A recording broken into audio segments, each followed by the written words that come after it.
सास बहू का ऑटो रिक्शा बिरयानी। पवन रोड पार कर ही रहा था कि एक कार तेजी से आती है और उसे टक्कर देती है, जिससे वह घायल हो जाता है। आ, आ, आ, अरे अरे कोई हॉस्पिटल ले जाओ भाई, मैं यहाँ दर्द से तड़प रहा हूँ। आसपास के लोग फौरन उसे हॉस्पिटल ले जाते हैं और उसके फोन से उसकी बीवी और माँ को कॉल करके बुलाते हैं। तभी पवन की पत्नी निशा और माँ सुनीता रोते हुए कहती हैं, अरे बेटा, तेरी ये हालत कैसे हो गई? किसने किया ये? माँ, मैं रोड पर खड़ा था, किसी ने टक्कर मार दी। पता भी है मैं कितना डर गई थी। डॉक्टर साहब, अब तो ये ठीक है ना? मैं इन्हें ले जा रही हूँ, चलिए पवन जी। निशा के कहने से जैसे ही पवन बेड से उतरता है तो गिर पड़ता है। तभी सब लोग उसे उठाते हैं और वो कहता है, हे भगवान, मैं खड़ा क्यों नहीं हो पा रहा? डॉक्टर साहब, क्या हुआ? मुझे क्या हुआ? पैर का कुछ भी महसूस नहीं हो रहा है। लगता है आपके पैरों में कुछ प्रॉब्लम है, एक्सरे करना होगा तभी बता पाएंगे।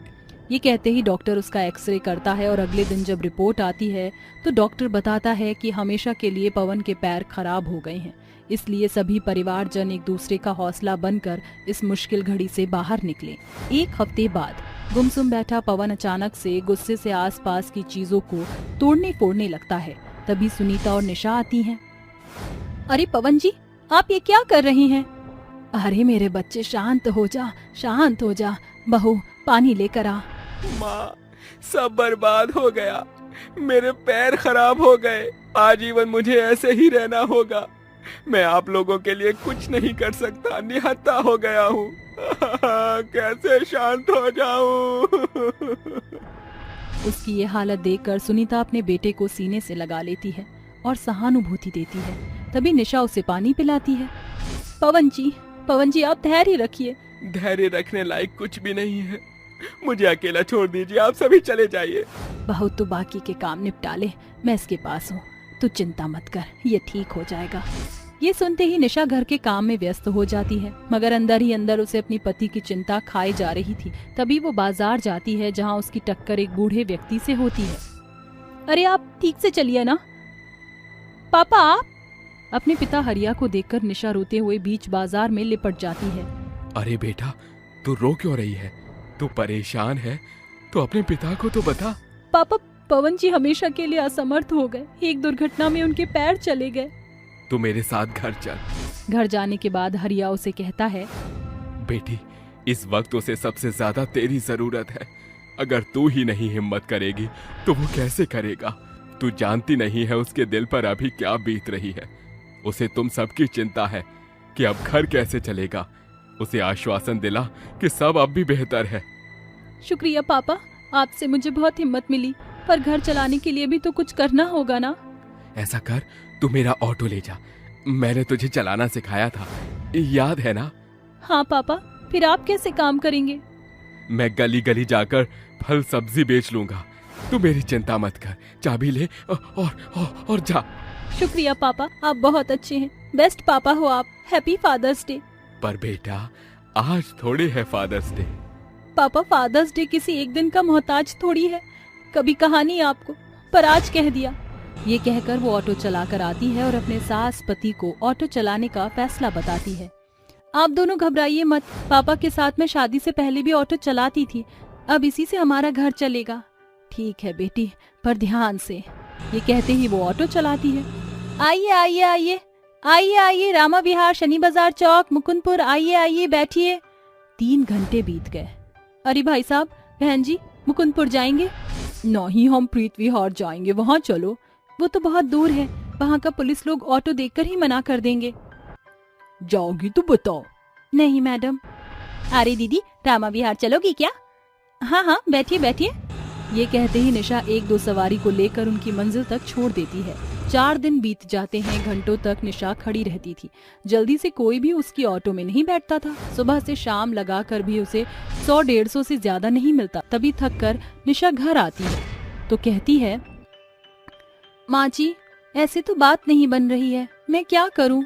तो फिक्र मत कर, जरूर कुछ ना कुछ समाधान निकल ही जाएगा। ठीक है माँ जी, आप बैठिए, मैं बिरयानी बनाकर आती हूँ। आज मुझे 100 रुपए की ज्यादा कमाई हुई है। ठीक है बहू। कुछ देर बाद सब बैठकर बिरयानी खाते हैं तो सास कहती है, बहू तुझ में खाना बनाने का गुण है, क्यों तू ऑटो चलाने लग गई? इससे अच्छा तो बिरयानी बनाकर बेच, सबको देख कैसे लाइन लग जाएगी सबकी। अरे हाँ निशा, तुम बिरयानी ही बनाओ और मैं तो कहता हूँ पापा जी के ऑटो में बिरयानी बनाकर बेचो। इससे लोग आकर्षित होकर तुम्हारी दुकान पर आएंगे और तुम इधर उधर भी बिरयानी की दुकान ले जा सकती हो। आपने बिल्कुल ठीक कहा, और माँ जी आप भी मेरी मदद कराइए ना, मैं अकेले नहीं कर सकती हूँ। ठीक है बहू। अगले दिन ही निशा उस ऑटो को थोड़ा बड़ा करवाकर उसे रसोई की तरह तैयार कर लेती है, जिससे वो दोनों उसमें बिरयानी बना पाए। निशा जैसे ही बिरयानी बना लेती है तो उसके आवाज लगाने से पहले ही 5 ग्राहक उसके ऑटो रिक्शे पर खड़े हो जाते हैं और कहते हैं, अरे बिरयानी आप बना रही हैं क्या? बहुत खुशबू आ रही है, प्लीज जल्दी से 1 प्लेट बिरयानी दे दीजिए। जी मुझे भी दीजिए। मुझे भी दीजिए 2 प्लेट। 1 मिनट आप सब धैर्य रखें, मैं आप सबको बिरयानी खिलाती हूँ। लगता है बहू तेरा जादू चल गया। हाँ माँ जी। तभी वो सबको एक एक करके बिरयानी खिलाती है और खाते ही लोग उसकी काफी तारीफ करते हैं, साथ ही पैक करवा कर ले जाते हैं। भीड़ को देखकर और भीड़ उमड़ती है। घबरा कर निशा कहती है, माँ जी मुझे तो सारे ग्राहक देखकर घबराहट सी होने लगी है, मेरे हाथ कांप रहे हैं, कुछ देर आप ही बिरयानी परोस दीजिए, मैं पैक कर देती हूँ। ठीक है बेटा। बिरयानी दीजिए। हमारी बिरयानी भी पैक कर दीजिए। और मुझे भी दे दीजिए। हाँ जी ये लीजिए आप चारों की बिरयानी। पहले दिन ही ताबड़तोड़ सास बहू की बिरयानी खाने सब पहुँच जाते हैं। बिरयानी सारी खत्म होने पर सास बहू घर वापस आकर पवन को सब बताते हैं। अरे वाह, ये तो कमाल ही हो गया। देखा माँ, मेरी बीवी की बनाई हुई बिरयानी का जादू चल गया, लेकिन इसमें उसका साथ आपने दिया है, तो शुक्रिया माँ। पागल है क्या? मेरी बेटी है वो, इसके लिए इतना नहीं करूँगी तो किसके लिए करूँगी? खबरदार जो दोबारा ऐसा कहा। अच्छा ठीक है, नहीं कहूँगा, मुझे भी बिरयानी खिला दीजिए। बिरयानी का एक भी दाना नहीं बचा, कल जो बनाऊंगी आप वो खाना। ओहो, लगता है लोगों को तुम्हारी ऑटो रिक्शा बिरयानी काफी ज्यादा पसंद आ गई है। अगले दिन भी सास बहू अपनी बिरयानी का ऑटो लेकर सबको खिलाने पहुंच जाती हैं। उनकी बिरयानी को देखकर लोगों की भीड़ उमड़ पड़ती है। सुनिए, मुझे मस्त बिरयानी 2 प्लेट। मुझे भी दे दीजिए, कहीं आपकी बिरयानी खत्म ना हो जाए। फिक्र मत कीजिए, कल से ज्यादा हम आज बिरयानी लाए हैं। दोनों सास बहू जल्दी जल्दी अपने ग्राहकों को बिरयानी दे देती हैं। 6 महीने बीत जाते हैं। सास बहू की बिरयानी हर जगह मशहूर हो जाती है, साथ ही उनकी घर की स्थिति भी बेहतर हो जाती है। और निशा ने ऑटो रिक्शे की बिरयानी की 10 ब्रांच खोली थी। 3 ब्रांच सास बहू बेटे संभालते थे और 7 ऑटो रिक्शा बिरयानी को निशा के कारीगर संभालते हैं। बिरयानी बेचने से उसकी बहुत तरक्की होती है, जिनसे वो अपना एक बड़ा मकान, एक कार और डॉग ले लेते हैं। साथ ही अच्छे डॉक्टर से उसकी नकली टांगे भी लगवा लेते हैं, जिससे वो खुद चल पाता है। दोस्तों, इस कहानी से हमें ये सीख मिलती है कि लगातार मेहनत आपको एक दिन काबिल इंसान बना देती है, इसलिए हारे नहीं। करवा चौथ बनाने वाली गरीब बहू। रात का समय था। एक टूटी फूटी झोपड़ी में एक गरीब औरत अपने पति का इंतजार कर रही थी। बाहर बहुत जोर से बारिश हो रही थी। बारिश का पानी झोपड़ी के अंदर टपक रहा था। हे भगवान, कितनी जोरों से बारिश हो रही है। फरहान जी अभी तक काम पर से वापस नहीं लौटे हैं। ऊपर से आज करवा चौथ है, इतनी जोर से बारिश में तो चांद भी नहीं निकला। अनुराधा ये सोच ही रही होती है, तभी उसकी सास उसकी टूटी फूटी झोपड़ी में आ जाती है। ये क्या बहू, तो इस टूटी झोपड़ी में कैसे रह रही है? चल बहू मेरे साथ चल। नहीं माँ जी, मैं यहीं ठीक हूँ, फरहान जी आते ही होंगे। आज मेरा करवा चौथ का व्रत है। मैंने अपने पति की लंबी उम्र के लिए ये व्रत रखा है। जैसे ही चांद निकल आएगा मैं अपना व्रत खोलूंगी। अरे बहू, जिसके लिए तूने ये करवा चौथ का व्रत रखा है वो हॉस्पिटल में एडमिट है। अरे मेरा बेटा मौत और जिंदगी से जूझ रहा है। मैं तेरे आगे हाथ जोड़ती हूँ, चल मेरे साथ चल। शबनम की ये बात सुनकर अनुराधा के हाथ से पूजा की थाली नीचे गिर जाती है और वह अपनी सास शबनम के साथ हॉस्पिटल के लिए निकल पड़ती है। आखिर शबनम एक हिंदू होकर एक मुस्लिम लड़के के लिए व्रत कैसे रखती है? चलिए कहानी को समझने के लिए थोड़ा पीछे चलते हैं। अनुराधा एक बहुत ही सिंपल और खूबसूरत लड़की थी। कॉलेज में सभी लड़के उसके पीछे पागल थे, लेकिन वह केवल अपनी पढ़ाई पूरी करना चाहती थी। उसी बीच कॉलेज में एक फरहान नाम का लड़का आता है। फरहान लंबा और हैंडसम था। सभी लड़कियां उसके पीछे पागल थीं। जब फरहान ने पहली बार अनुराधा को देखा तो वह उसे देखता ही रह गया। अरे वाह, इतनी खूबसूरत लड़की मैंने पहले कभी नहीं देखी। ये तो पूरा चांद का टुकड़ा है। इस लड़की को तो मैं ही पटाऊंगा। फरहान रोज अनुराधा से बात करने की कोशिश करता है, लेकिन अनुराधा उसकी तरफ कभी पलट कर भी नहीं देखती। एक दिन फरहान उसका हाथ पकड़ लेता है और उससे कहता है, तुम समझती क्या हो अपने आप को? अरे जब देखो मुझे अनदेखा करती हो। अरे तुमने मुझे समझ क्या रखा है? मैं कोई लफंडर नहीं हूँ। तुम्हें देखते ही प्यार हो गया था, इसलिए तुमसे बात करने की कोशिश करता हूँ, लेकिन तुम हो कि मेरा प्यार समझना ही नहीं चाहती। मैं तुम्हारे बारे में सब जानती हूँ। दरअसल मैं भी तुम्हें पसंद करती हूँ, लेकिन मजबूर हूँ। हम दोनों का कुछ नहीं हो सकता। क्या कहना चाहती हो तुम? क्योंकि मैं एक हिंदू हूँ और तुम एक मुसलमान हो, और ऊपर से तुम शहर के सबसे रईस खानदान के बेटे हो। मैं बहुत गरीब हूँ। तुम्हारे परिवार वाले मुझे मंजूर नहीं करेंगे। अगर ऐसी बात है तो मेरे साथ चलो। फरहान अनुराधा का हाथ पकड़कर उसे एक मस्जिद में ले जाता है, जिसके बाद वह उसके साथ निकाह करता है। निकाह करने के बाद वह उससे कहता है, आज से तुम मेरी पत्नी हुई। अब हम दोनों को खुदा भी अलग नहीं कर सकता। फरहान अनुराधा को अपने साथ अपने घर ले जाता है। जैसे ही उसकी अम्मी शबनम उसे एक हिंदू लड़की के साथ देखती हैं, वह गुस्से से आग बबूला हो जाती हैं। इंशाअल्लाह फरहान, तुमने ये क्या कर दिया? अरे तुमने एक हिंदू लड़की से शादी कैसे की? तुमने अपने ही कानूनों को तोड़ा है। हमारे मजहब में एक हिंदू लड़की से शादी करना कितना बड़ा गुनाह है, तुम्हें नहीं पता? अम्मी, मैं और अनुराधा एक दूसरे से प्यार करते हैं और मजहब हमें जात बिरादरी का बंटवारा कराना नहीं सिखाता। अगर हम दोनों एक दूसरे से प्यार करते हैं तो हम एक साथ रह सकते हैं। नहीं, मेरे होते हुए ऐसा नहीं हो सकता। मैं तुझे इस हिंदू लड़की को अपने घर में बर्दाश्त नहीं कर सकती। इस लड़की को अभी के अभी यहाँ से निकाल। नहीं अम्मी, इस घर से अनुराधा अकेली नहीं जाएगी, मैं उसके साथ जाऊंगा। ये सुनते ही शबनम अचंभित रह जाती है, जिसके बाद वह फरहान से कहती है, क्या इसीलिए मैंने तुझे इतना बड़ा किया था कि तू एक दिन हिंदू लड़की से शादी करके अपनी ही अम्मी को छोड़ने की बात करेगा? नहीं अम्मी, जिस दिन आप मेरी और अनुराधा की मोहब्बत को समझ जाओगी, उस दिन मैं वापस घर लौट आऊंगा। थोड़ी देर सोचने के बाद शबनम फरहान से कहती है, रुको फरहान, तुम्हें कहीं जाने की जरूरत नहीं है। जाओ, इस लड़की को कमरे में ले जाओ। फरहान बहुत खुश होता है और अपनी अम्मी को गले से लगा लेता है। मैं जानता था आप मेरी बात मान जाओगे। फरहान अनुराधा को अपने कमरे में ले जाता है। उनकी शादी को कुछ दिन बीत जाते हैं और अब शबनम अपने रंग दिखाने लगती है। एक दिन अनुराधा रसोई में सबके लिए खाना बना रही होती है, तभी शबनम रसोई में आ जाती है। तुम्हें यहाँ आने की इजाजत किसने दी? माँ जी, मैं फरहान जी के लिए नाश्ता तैयार कर रही हूँ। अनुराधा इतना कहती ही है कि तभी शबनम उसका हाथ पकड़ लेती है और गर्म गर्म तवे पर धर देती है। आइंदा अगर मुझसे बिना पूछे इस रसोई में कदम रखा तो मुझसे बुरा कोई नहीं होगा, और ये हाथ जलने की बात अगर फरहान तक पहुंची तो मैं तुझे इस घर से बाहर निकाल दूंगी। दिन प्रतिदिन शबनम अनुराधा के ऊपर बहुत अत्याचार करने लगती है। एक दिन अनुराधा अपने कमरे में फरहान से कहती है, फरहान जी, करवा चौथ आ रहा है। मुझे करवा चौथ के लिए थोड़ा सा सामान चाहिए होगा। क्या आप मुझे थोड़ी सी शॉपिंग करवा दोगे? अरे इसमें पूछने की क्या बात है, चलो मेरे साथ। चलो, मैं तुम्हें अभी शॉपिंग करवाता हूँ। शबनम ये सब बाहर खड़ी सुन रही होती है, जिसके बाद वह कमरे में आती है और फरहान से कहती है, खबरदार फरहान, जो तुमने इस करवा चौथ के लिए सामान दिलवाया इसे, अरे शादी के बाद ये हमारे नियमों का पालन करेगी ना, कि अपने हिंदू धर्म के नियमों का पालन करेगी?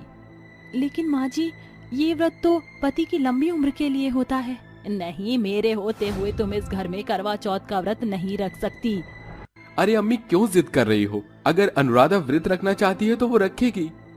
बस बहुत हुआ, अब मैं इस लड़की को और बर्दाश्त नहीं कर सकती। एक काम करो, तुम दोनों अभी के अभी मेरा घर छोड़कर चले जाओ। जब इस लड़की के साथ तुम्हें आटे दाल का भाव पता चलेगा तो तुम वापस अपनी अम्मी के पास लौट आओगे। शबनम उन्हें जाने के लिए कह देती है, जिसके बाद फरहान शबनम को लेकर वहाँ से चला जाता है। वह दोनों एक टूटी फूटी झोपड़ी में रहने लगते हैं। फरहान के पास जितने पैसे होते हैं वह उतने पैसों में अनुराधा को करवा चौथ का सामान ला देता है। आपने सारे पैसे करवा चौथ के सामान में ही खर्च कर दिए, घर के राशन का अब क्या होगा? तुम चिंता मत करो, तुम अपना करवा चौथ का व्रत पूरा करो, मैं पैसों का इंतजाम करता हूँ। फरहान काम ढूंढने के लिए बाहर निकल आता है, जिसके बाद अनुराधा शाम के 4 बजे करवा माता की पूजा करती है और अपने पति के आने का इंतजार करने लगती है। देखते ही देखते रात हो जाती है, लेकिन फरहान वापस लौट कर नहीं आता, जिसके बाद अचानक से बारिश होने लगती है और उनकी टूटी फूटी झोपड़ी से पानी टपकने लगता है। ये सब देखकर अनुराधा की आंखों में आंसू आ जाते हैं। तभी उसकी झोपड़ी में उसकी सास शबनम आ जाती है और उसे फरहान के एक्सीडेंट के बारे में बताती है। जल्दी चल बहू, मेरा बेटा सिर्फ तुझे ही पुकार रहा है। शबनम अनुराधा को हॉस्पिटल ले आती है। जब अनुराधा अपने पति फरहान को देखती है तो वह रोने लगती है। हे करवा माता, अगर तेरे इस व्रत में थोड़ी सी भी शक्ति है तो मेरे पति को बचा ले। फरहान जी के अलावा मेरा इस दुनिया में कोई नहीं है। तभी आसमान में चांद निकल आता है, जिसकी खबर शबनम अनुराधा को देती है। अनुराधा तुरंत अपना व्रत खोलने के लिए बाहर आ जाती है और चांद को देखकर वह चांद की पूजा करती है। जैसे ही उसका व्रत पूरा हो जाता है, फरहान को उसी समय होश आ जाता है। तभी शबनम उससे कहती है, मुझे माफ कर दे बहू, मुझसे बहुत बड़ी गलती हो गई। मुझे तेरी भक्ति के बीच नहीं आना चाहिए था। हो सके तो मुझे माफ कर देना। माँ जी, आप माफी मत मांगो। एक माँ अपने बच्चों से कभी माफी नहीं मांगती और आप तो मेरी माँ हो। शबनम अनुराधा को गले से लगा लेती है, जिसके बाद वह दोनों फरहान के पास आते हैं। उस दिन के बाद से शबनम अनुराधा को उसके किसी भी त्योहार को बनाने से उसे मना नहीं करती और अपने बेटे और बहू के साथ खुशी खुशी रहने लगती है। काली बहू वर्सेस गोरी सौतन। ओसारे में बैठा बिरजू खुद से बातें कर रहा था। बिरजू, तू किसी काम का नहीं। पैसे की तंगी के चलते न तू 5 साल पहले अपनी पत्नी को बचा सका, न ही अपनी बेटी सलोनी का ब्याह रचा पा रहा है। बापू, यहाँ अकेले में बैठे हुए क्या बुदबुदा रहे हैं आप? अरे, अपनी बाप की बेबसी से तू बखूबी वाकिफ है बेटी। तेरी उम्र की सभी लड़कियों का ब्याह हो गया, जाने कितनी तो बाल बच्चेदार हो चुकी हैं। तेरी बदकिस्मती है बेटी जो तू गरीब के घर जन्मी है। पिताजी, आप खुद को क्यों कोसते हैं? सारा दोष तो मेरे काले भद्दे रंग रूप का है, जिसके चलते कोई भी मुझको अपनी बहू नहीं बनाना चाहता है। बिलासपुर गांव में रहने वाला बिरजू पेशे से एक लकड़हारा था, जो सलोनी के संग रहता था। सलोनी का पक्का रंग हमेशा उसकी ब्याह में सैकड़ों बाधाओं को बढ़ाता था। एक रोज लीला और रमेश उनके घर आते हैं। बिरजू अपनी हैसियत से बढ़कर उनका स्वागत सत्कार करता है। आइए विराजिए बहन जी, कोई यहाँ तक आने में कोई तकल्लुफ तो नहीं हुई? अरे रे रे रे, पूछिए मत। एक तो आपके गांव की कच्ची सड़कें, हमारी कार का तो सत्यानाश हो गया। अरे हाल ही में पूरे 15 लाख की ली है। सलोनी आगे आकर सभी को चाय नाश्ता परोसती है और बिरजू कहता है, बताइए बहन जी, क्या सोचा आपने? रिश्ता मंजूर है, मगर बदले में 10 लाख दहेज, 4 चक्के की गाड़ी और घर का साज सामान तो आज के दौर में सब देते ही हैं। बस यही मांग है हमारी। अरे, मगर दहेज का इतना दाम मैं गरीब बाप कहाँ से बंदोबस्त करूंगा? देखो भाई साहब, आपकी बेटी और मेरे बेटे का कोई मेल नहीं है। फिर अगर मैं इस काली लड़की को अपनी बहू बनाऊंगी तो बदले में कुछ तो चाहूंगी, और फिर मेरा बेटा ठहरा इकलौता। बहू बनने के बाद सब कुछ आपकी बेटी का ही तो होगा। ठीक है बहन जी, मुझे शर्त मंजूर है। सलोनी के ब्याह के लिए बिरजू अपना बसेरा बेचकर कई लोगों से कर्ज लेकर बेटी के ब्याह का दाम दहेज जोड़ लेता है, मगर उस बाप के कंधे कर्ज के बोझ तले दब जाते हैं और यहाँ से शुरू होता है सलोनी के जीवन का नया सफर। ससुराल की चौखट पर लीला बेमन से उसका स्वागत करती है। बहू अपने काले कदमों से कलश को गिराकर भीतर आ जा। दुल्हन के जोड़े में सजी सलोनी सुहाग की सेज पर बैठी रमेश के आने की राह ताक रही थी। तभी रमेश भीतर कहता है, अरे ओ काली कलूटी, मेरे बिस्तर पर बैठने की तेरी मजाल कैसे हुई? अजी ये क्या कह रहे हैं आप? अग्नि के साथ फेरे लेकर हम दोनों पति पत्नी के बंधन में बंधे हैं। बंद कर अपनी ये बकैती, अमावस की काली रात कहीं की। एक बात गौर से सुन ले, ये शादी सिर्फ मेरे लिए बोझ है। तो जैसी कुरूपा को कभी भी मेरी पत्नी का दर्जा प्राप्त नहीं होगा, समझी? रमेश सलोनी पर अपनी भड़ास निकालकर पांव पटकते हुए कमरे से बाहर चल देता है। सलोनी रोती बिलखती हुई कहती है, कभी सोचा ना था कि मेरा ये काला रंग मेरी शादीशुदा जिंदगी के शुरुआत के खातिर श्राप बन जाएगा। अगली सुबह रमेश सलोनी को सुनाकर कहता है, माँ, मैं शहर जा रहा हूँ, मेरे काम का तबादला हो गया है, मैं 6 महीने बाद लौटूंगा। ये कहकर रमेश शहर चला जाता है। जहां कंपनी में उसकी मुलाकात काया से होती है, जो उसके गोरे सुंदर रंग को देखकर रमेश उसके रूप का बखान करता है। गोरा दूधिया चेहरा, पतली कमर, तिरछी नजर, नागिन सी चाल। कौन है ये भला? नाम पूछने के लिए बात तो बढ़ानी पड़ेगी। रमेश आकर कहता है, हेलो मोहतरमा, मेरा नाम रमेश है। आज से तुम्हारी ज्वाइनिंग है, राइट रमेश? जी हाँ, आपने सही पहचाना। पहले ही दिन दोनों दोस्त बन जाते हैं और फिर दोस्ताना दिल्लगी में बदल जाती है। उनका प्यार इस कदर परवान चढ़ता है कि रमेश महीने भर के भीतर ही काया से शादी करके घर लौट आता है। रमेश के साथ काया को देखकर सलोनी स्तब्ध रह जाती है। लौट आया मेरे लाल। रमेश बेटा, कौन है ये अप्सरा? माँ, मेरी पत्नी और आपकी बहू काया है ये।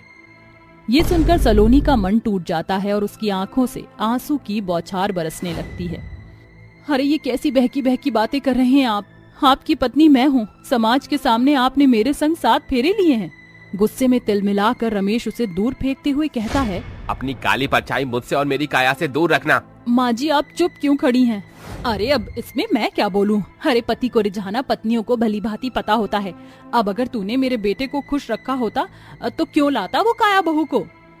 माँ जी, आप भी बेटे के पक्षधारी में बोल रही हैं। धिक्कार है आप जैसी सास पर। सलोनी के स्वर सुनकर लीला उसके बाल पकड़कर उसे मारने लगती है, जिसके बाद तीनों मिलकर उस पर ताड़ने बरसते हैं। जा जाकर मर किसी गुमनाम गली में। अब यहाँ तेरी कोई जरूरत नहीं है। जैसी चांद सी बीवी की चाहत मुझे थी, वो कमी काया ने पूरी कर दी। सलोनी के काले सूरत के चलते उसके जीवन में घोर अंधेरा छा जाता है। वह अपने पिता के पास आती है, जहाँ उसे सारा वृतांत पता चलता है। मेरे ब्याह के लिए पिताजी ने सब कुछ दांव पर लगा दिया। सलोनी, अब साबित कर दे कि तू अबला नहीं। सलोनी गांव में ही रहकर कुछ लोगों की मदद से वह अपनी 12वीं के बाद की पढ़ाई शुरू करती है। वह दिन भर साज श्रृंगार का सामान बेचती और जब सारा गांव शहर नींद के आगोश में होता, वह देर रात जागकर पढ़ाई करती। उसकी ये मेहनत रंग ले आई, जिससे आज वह जज के रूप में उभर कर आती है। भगवान, तूने मेरा सपना साकार कर दिया। बतौर जज बनकर आज पहली सुनवाई सुनने जा रही मुझे पर रख देना कि जज के तख्त पर बैठकर मेरे हाथों वही न्याय हो जो सही एवं सटीक हो। सलोनी काला पोश का पहरावा पहने आकर अदालत के ऊंचे तख्त पर बैठ जाती है। तभी रमेश और काया अदालत में दस्तक देते हैं। सलोनी को जज की वेशभूषा में देख तीनों के चेहरे पीले पड़ जाते हैं। अरे माँ, ये तो सलोनी है। आखिर ये लोग यहाँ क्या करने आए हैं? तो क्या जिस दंपति का आज तलाक होना निश्चित हुआ है, वो मेरी ये गोरी सौतन है? सलोनी, ये वक्त कमजोर पड़ने का नहीं। तू ना ही किसी की बहू और ना ही ये तेरी सौतन। तू सिर्फ यहाँ की न्यायाधीश है।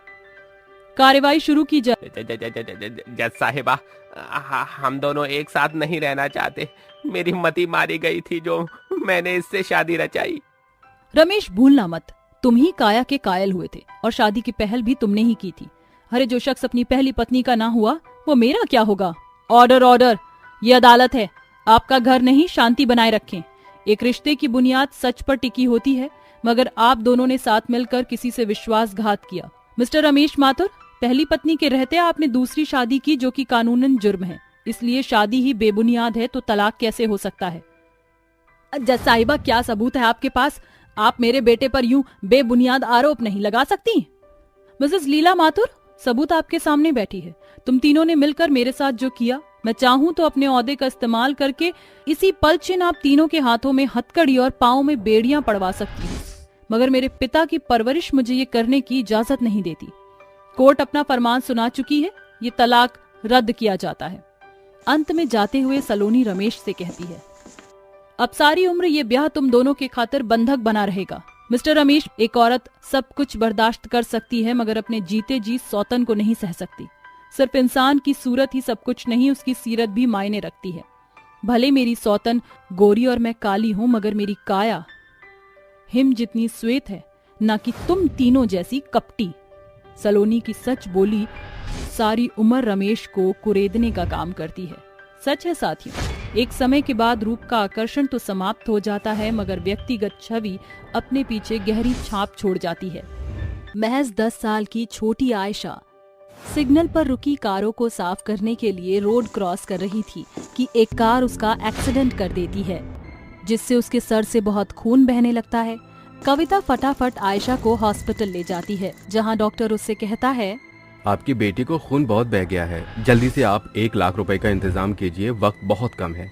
डॉक्टर साहब, मैं आपके आगे हाथ जोड़ती हूँ, प्लीज मेरी बच्ची को बचा लीजिए, इसके सिवा मेरा और कोई नहीं है। आप बस इलाज शुरू कीजिए, मैं पैसे ला कर दूंगी। इलाज शुरू करें, आप जल्दी से पैसे जमा कराइए। जी डॉक्टर। हॉस्पिटल से बाहर आकर रोते हुए कहती है, हे भगवान, ऐसी मुश्किल घड़ी में मैं पैसे कहाँ से और कैसे लाऊं? 1 लाख तो क्या, इस वक्त मेरे पास 10 रुपए भी नहीं है। पल्लू में देखती हूँ। ये कहकर कविता अपने पल्लू की गांठ खोलती है तो उसमें महज 100-200 ही होते हैं। हे भगवान, कुछ तो मेरी सहायता करो। काश मेरे पास कोई बचत की गुल्लक होती तो उससे मैं अपनी बेटी का इलाज करा लेती। हाँ, मुझे पता है मेरी बेटी के इलाज के पैसे कहाँ से आएंगे। मुझे जल्दी वहाँ जाना होगा। ये कहकर कविता घबराती परेशान भागती हुई एक घर में जाती है और वहाँ से पोटली लेकर बाहर आती है। कुछ देर बाद हाँफते हुए वह डॉक्टर को कहती है, डॉक्टर, आपको 1 लाख रुपए चाहिए ना? ये लीजिए, आपने मेरी बेटी का इलाज शुरू तो किया ना? हाँ, आप फिक्र न करो, इलाज चल रहा है। जैसे ही इलाज खत्म होगा आपकी बेटी होश में आ जाएगी, मैं आपको बुला लूंगा। 4 घंटे बीत जाते हैं। आयशा को होश आ जाता है। तभी कविता अपनी बेटी के सिर पर हाथ रखकर कहती है, बेटा, तू ठीक तो है ना? हाँ माँ, बस सिर बहुत दुख रहा है। कोई बात नहीं बेटा, अभी सर पर गहरी चोट लगी है ना, तो 2-3 दिन दुखेगा, इसलिए आप टाइम से दवाई खा लेना। वैसे बुरा ना माने तो आपसे एक बात पूछूं? जी कहिए। आपका कपड़े और हाल देखकर लगता है आप गरीब हैं, सिग्नल पर बैठती थी, फिर आप पर इतने सारे पैसे कहाँ से आए? बहुत लंबी कहानी है। आप बताइए ना, मेरी अब कोई शिफ्ट भी नहीं है। तो सुनिए, ये करीब 10 साल पहले की बात है। मेरी विक्रम के साथ लव मैरिज हुई थी। वह मुझे बहुत प्यार करते थे। शुरू में सब बहुत अच्छा था, पर मेरी सास कमला मुझसे खुश नहीं थी, क्योंकि उनके मुताबिक मैं अच्छी बहू नहीं थी। ऐसे ही एक सुबह मैं उनकी टाई बांध रही थी। सीधे खड़े रहिए ना, आपकी टाई ठीक से बंध नहीं पा रही है। अरे अच्छे से ही तो खड़ा हूँ यार, मेरा आज ऑफिस जाने का मन नहीं कर रहा। सोच रहा हूँ आज तुम्हारे साथ यहीं रह जाऊँ। आप पागल हैं क्या? माँ जी घर में ही हैं। अरे ओ बहू, तूने गमलों में पानी दिया कि नहीं दिया? लो, माँ जी का बुलावा आ गया। आई माँ जी। तो जाओ। अच्छा सुनिए, मुझे घर खर्च के लिए कुछ पैसे दे दीजिए। अरे तुम इतने पैसों का क्या करती हो? पिछले हफ्ते ही तो दिए थे पैसे। अरे तो उसका सामान लेकर आ गई थी। मार्केट से आज सब्जी लानी होगी ना, वह तो मैं दुकान से नहीं ले सकती। अच्छा, ये लो। विक्रम कविता को पैसे देकर ऑफिस चला जाता है और कविता गमले में पानी डालने के बाद कमला से कहती है, माँ जी, मैंने पौधों में पानी डाल दिया, आपको कुछ चाहिए? वैसे तो तुझे देखकर मेरा कलेजा फटता है, पर तू मेरे बेटे की पसंद है, मैं क्या ही करूं। फिलहाल मेरे लिए चाय बना दे। माँ जी, अब तो 1 महीना हो गया है, क्या आपको मेरे बहू के फर्ज में कोई कमी नजर आई है? मैं मन लगाकर आपका सारा काम करती हूँ। अब तू मुझे बताएगी कि तू घर की जिम्मेदारी संभाल पा रही है नहीं? जितना बोला है उतना कर। जी माँ जी। बेचारी कविता घर की बखूबी जिम्मेदारी संभालने के बाद भी सास उसे स्वीकार नहीं करती। इस बात से कविता काफी परेशान रहती है। अपनी सास को चाय बनाकर वह बाजार चली जाती है। अरे भैया, ये आलू कैसे दिए हैं? 50 रुपए के 2 किलो। अरे भैया, क्या लूट मचा रखी है, हर जगह 50 के 3 किलो मिल रहे हैं। रहने दो, मुझे नहीं चाहिए। अरे अच्छा रुको, आप 50 के 3 किलो ले लो। ये लो। सिर्फ आलू? धनिया मिर्ची फ्री वाली तो दे दो।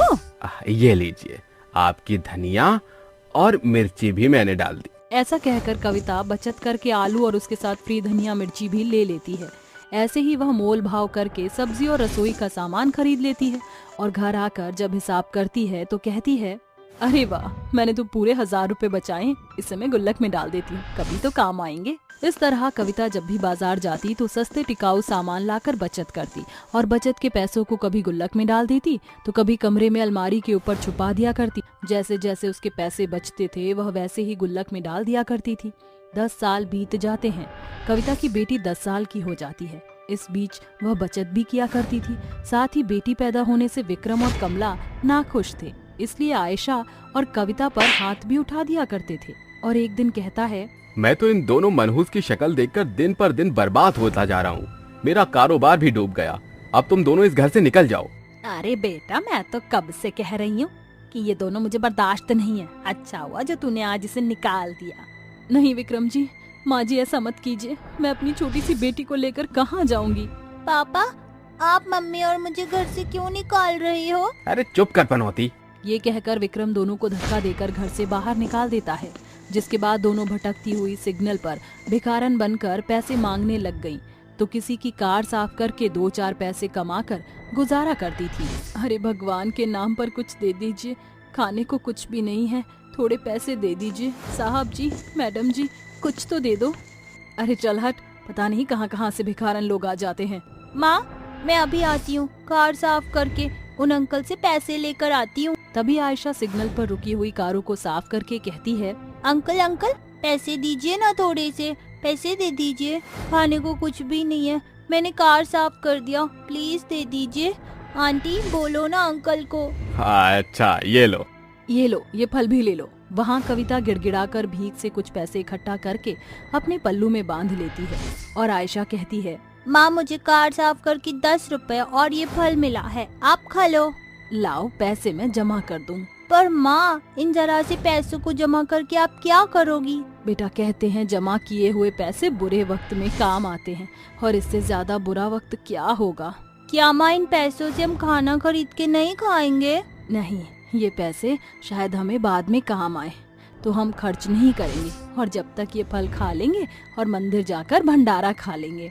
ठीक है माँ।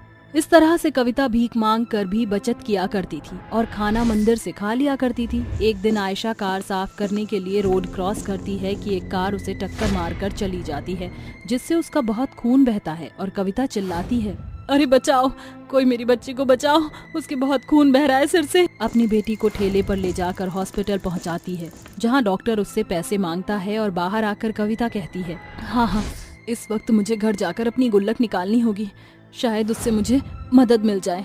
तभी हड़बड़ाहट में कविता कमला के पास पहुंचती है। अरे तुम उठाकर यहाँ क्यों आई है? चली जा यहाँ से। माँ जी, बस मुझे एक बार घर में आने दीजिए, मैं अपने कुछ पुराने कपड़े ले जाना चाहती हूँ, प्लीज माँ जी। ठीक है, जल्दी जा। ये सुनकर कविता अपने कमरे से छुपी हुई गुल्लक और पैसे साड़ी में लपेटकर वहाँ से आ जाती है। फिर अपनी गुल्लक फोड़कर और पल्लू के पैसों को जब गिनती है तो कहती है, अरे ये तो 2 लाख रुपए हैं, इसे जल्दी से डॉक्टर को 1 लाख दे देती हूँ। अपने बचत की गुल्लक के पैसों को ही मैंने आपको दिया है। सच में एक गृहिणी अपनी बचत के पैसों और बुद्धिमानी से कुछ भी, और आपने ये साबित कर दिया। लेकिन बाकी बचे हुए पैसों से आप क्या करोगी? उससे मैं एक कमरा लेकर चाय बेचा करूंगी, जिससे मुझे भीख न मांगनी पड़े। बहुत खूब। इस तरह से कविता अपनी बेटी के साथ एक नया कारोबार करके नई जिंदगी शुरू करती है। 3 सास का जादुई दर्पण। क्या बात है संजना, तुम्हारा चेहरा इतना फीका क्यों पड़ा है? क्या बताऊं रमीला भाभी, मेरी गंजी बूढ़ी सास मेरे लिए बला बन गई है। अरे उनके संग जहाँ भी जाओ हंसी का पात्र बनना पड़ता है। अरे देवरानी जी, मेरा हाल तुमसे एकदम मेल खाता है। मैं तो अपनी मोटली सास से उकता गई हूँ, सारा दिन एक पाँव पर नाचना पड़ता है। मेरी सास का बढ़ता बुढ़ापा मेरे लिए भी बला बन गया है। सारा दिन पलंग पर पसरी गाय भैंस की भांति जुगाली करती हैं। उसे तो सास कह लो या स्लीप वेल का गद्दा, एक ही बात है। अरे मेरा तो हाल बेहाल है। सारा दिन मेरी काली सास का चेहरा देखकर उबकाई आती है। मैं कहाँ दूध जैसी उजली, कहाँ मेरी सास कोयले की खादान। आखिर हम तीनों बहुएं अपनी बदसूरत सास की सेवा बाड़ी कर क्यों नहीं है? हम तीनों के पति शहर में रहकर काम कर रहे हैं। समय आ चुका है जब हम बहुएं अपनी सास को उनकी असली जगह पहुंचाएं। ये है लीला, शोभा और रज्जो की 3 बहुएं, रमीला, रैना और संजना। रज्जो, लीला और शोभा सगी बहनें थीं, जो बहुत बरस पहले कुंतल देवी की बहू बनकर ब्रिजपुर गांव आई थी। बहू बनने के बाद तीनों बहनों का रिश्ता देवरानी जेठानी में बदल गया। समय के साथ तीनों ने एक एक बेटे को जन्म दिया। गुजरते सालों के साथ उनके बेटे सयाने हो गए। तीनों ने उनकी शादी रैना, रमीला और संजना से करा दिया। यहाँ से शुरू हुआ तीनों के सास का सफर। बढ़ते बुढ़ापे के साथ तीनों के शरीर में बड़ा बदलाव आया। शोभा के सर के सारे बाल झड़ गए, वहीं लीला का शरीर बेहद थुलथुला, साथ ही उसके चेहरे पर झुर्रियां छा गई। और रज्जो तो शुरू से काली बदसूरत थी। तीनों बहुएं एक साथ अपनी सास के पास आती हैं। क्या बात है बहुओं, तुम तीनों एक साथ यहाँ? क्यों सासू माँ, जब आप तीनों बदसूरत बहनें एक साथ चिपकी रह सकती हैं, तो हम बहुएं क्यों नहीं? अरे रज्जू की बहू, ये किस बेतुके लहजे में बात कर रही है तू अपनी सास से? अरे रिश्ते का नहीं तो उसकी उम्र का तो ख्याल कर। अरे ओ महान मोटली सासू जी, रामिला की जुबान तो फिर भी संभल जाएगी, मगर आपके शरीर का संतुलन ऐसे ही बिगड़ता गया तो वो दिन दूर नहीं जब तुम एक कमरे में भी नहीं समाओगी। हम बहुएं, आप तीनों बदसूरत सास से निराश हो चुकी हैं। अरे जहाँ भी आपके साथ जाओ वहाँ हमारा मजाक बन जाता है। अब हम बहू आप तीनों को और बर्दाश्त नहीं कर सकती, इसीलिए अब से आप तीनों उस काली कोठरी में रहोगे। अरे बहू, ये कैसी बातें कर रही है? क्या इंसान की सुंदरता ही सब कुछ है, उसका आचार व्यवहार कुछ नहीं? ए बुढ़िया, बंद कर अपनी बकैतियां। आई बड़ी, तुम्हारी असली जगह इस घर के बाहर उस कोठरी में है। तीनों बहुएं बेरहमी के साथ अपनी बूढ़ी सास को जबरन जोर जबरदस्ती के साथ घर के बाहर बने कोठरी में बंद कर देती हैं। सड़ती रहो अब सारी उम्र इस कोठरी में। अरे बहू, भगवान के लिए हम बुढ़िया पर ऐसा जुल्म ना करो। बेरहम बहुएं अपनी तीनों बूढ़ी सास को बढ़ते उम्र में उनकी बदसूरती के चलते कोठरी की कारावास देती हैं। तीनों बेचारी बूढ़ी सास रात भर बिलखते हुए कोठरी खोलने की गुहार लगाती हैं। बहू, अपनी बूढ़ी सास पर तरस खाओ, भगवान के खातिर इस कोठरी के वार खोल दो। एक ओर तीनों बूढ़ी सास भूख से छचन रही थीं, तो वहीं दूसरी ओर उनकी बेपरवाह बहुएं शानो शौकत से सोने के सामान जीवन बिता रही थीं। एक रात, जहाँ संसार की बहुएं ससुराल का शासन और सास का सताव सहती हैं, ये भी एक संजोग है जो हम तीनों सास बनकर बतौर अपनी बहू का दिया दंड भोग रही हैं।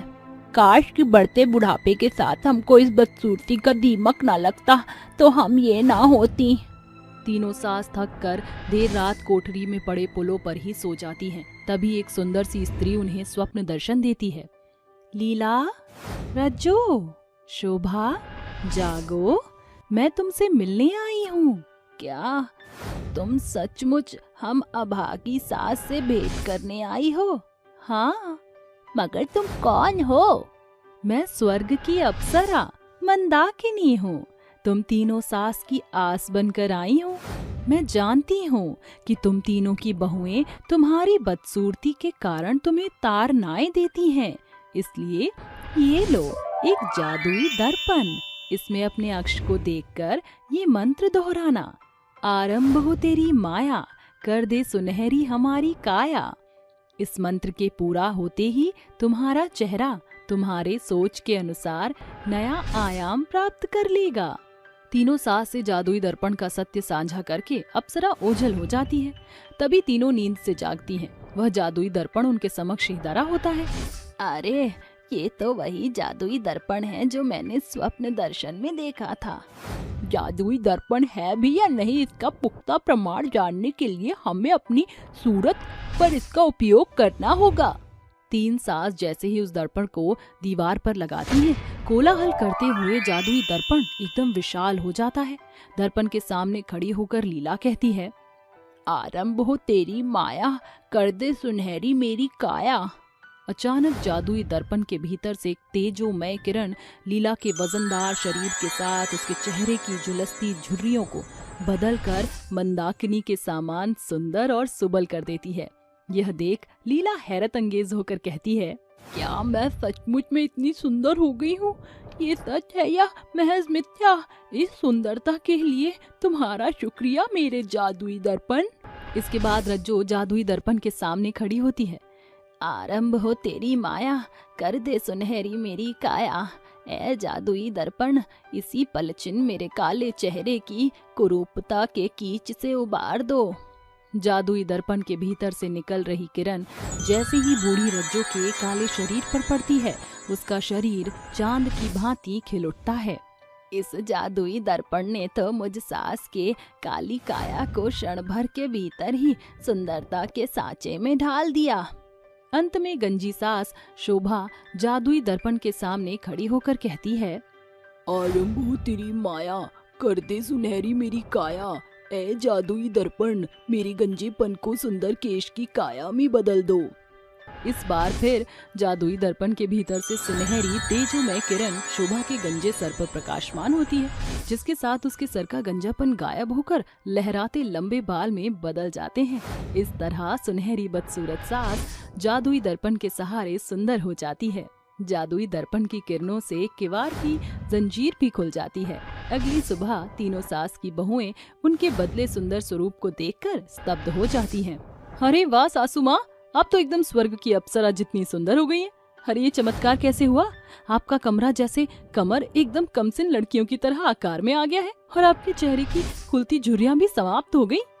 अरे सासू माँ, ये आपके गंजे सर पर बालों की बहार कैसे लहरा रही है? वैसे ये केश आप पर शोभा दे रहे हैं। अब लग रही है आप संजना की सास। सासू माँ, आपके चेहरे की तो काया पलट ही हो गई। काले अमावस की रात से पूनम के चांद के जैसे खिल उठा है आपका चेहरा। वैसे ये सब किस जिन का जादू है? ये जिन्न का जादू हमारे जादुई दर्पण का प्रभाव है। तुम तीनों बहुओं के लिए सुंदरता ही सब कुछ है, मगर बहू, इंसान की सुंदरता की एक समय सीमा के बाद ढल जाती है। असल मायने में व्यक्ति का आचार व्यवहार उसकी सर्वश्रेष्ठ सुंदरता है। और ये उम्र के बढ़ते बुढ़ापे में जहाँ तीनों सास को तुम बहुओं के साथ की जरूरत थी, तुमने हमारे शारीरिक सुंदरता को बेरंग बदसूरत देखकर हमें इस घर से निकालकर कोठरी की कारावास दे दी। अब हम तीनों तुम्हारी सास नहीं। सास की फटकार से तीनों बहुएं चुप्पी साधने पर मजबूर हो जाती हैं, जिसके बाद तीनों सास उस जादुई दर्पण के सहारे समाज सेविका के रूप में उभर कर बाहर आती हैं। वह कभी अस्पताल में रोग के बिछौने पर पड़े कैंसर से पीड़ित गंजी लड़कियों को बाल देती, तो कभी दूर दराज गाँव-गाँव जाकर गरीब की कुरूप बेटियों की काया पलट करती। साथियों, रूप की सुंदरता सूरज की उस सुंदर लालिमा की नाई है जो सूर्योदय के साथ संसार को उजाला देता और सांझ होने पर अस्त हो जाता है।